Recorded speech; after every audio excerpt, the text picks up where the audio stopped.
Coffee হাউসের সেই আড্ডাটা আর নেই, আর নেই। কোথায় হারিয়ে গেল সোনালি বিকেলগুলো সেই আর নেই। লা লা লা লা লা লা লা লা লা লা লা লা লা লা।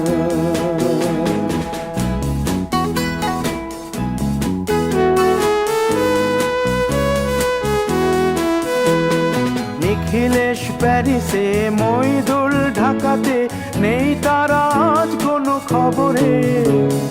গ্র্যান্ডের গিটারিস্ট গোয়ানিজ ডিসুজা ঘুমিয়ে আছে যে আজ কবরে। কাকে যেন ভালোবেসে আঘাত পেয়ে যে শেষে পাগলা গারদে আছে রমা রায়। অমলটা ধুকছে দুরন্ত ক্যান্সারে, জীবন